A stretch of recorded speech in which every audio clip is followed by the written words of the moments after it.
As a former head of state of the Federal Republic of Nigeria and a founding board member of Friends of the Global Fund Africa, I would like to draw the attention of Africa, her leadership, and people to the critical role that the Global Fund to fight AIDS, tuberculosis, and malaria has played in Africa, and in particular my country, Nigeria, over the last 9 years. Global Fund financing is innovative as it empowers countries to develop and manage their own health plans to tackle these pandemics.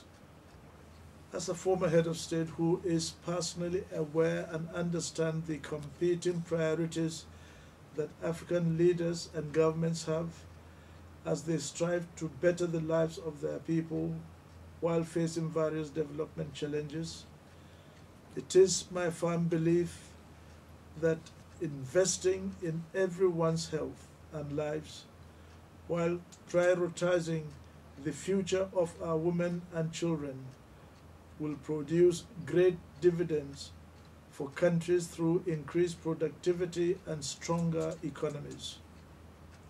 There can be no lasting advancement for the people of Africa without healthier populations that can take their futures into their own hands.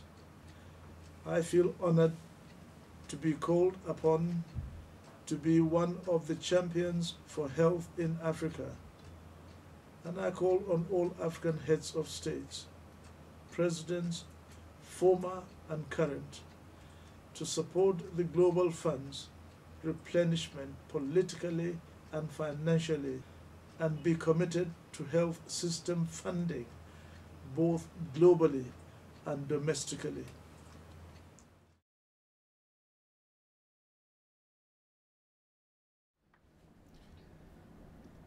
As a former president of Botswana, I'm deeply committed to advancing health on my continent.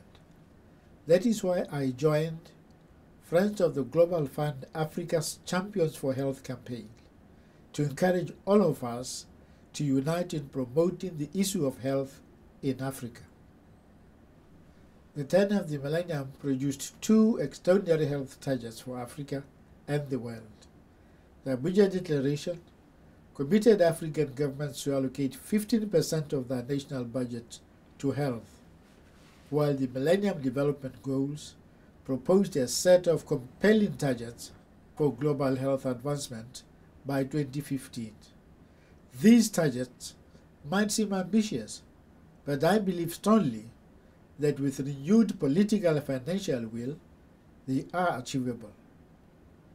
Created by the United Nations in 2002, the Global Fund has already achieved impressive results in the fight against the three pandemics of HIV and AIDS, tuberculosis, and malaria.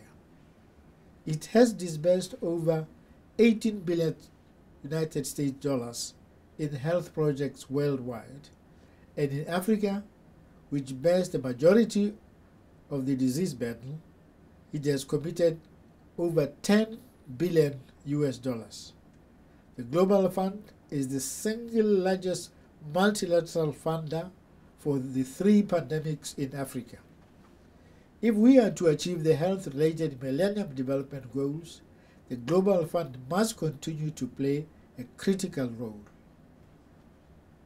Importantly, the Global Fund encourages governments to work across the spectrum of important stakeholders, including civil society, the private sector, and faith-based organizations, to target their own country's health needs while ensuring the ongoing efficacy and efficiency of the programs.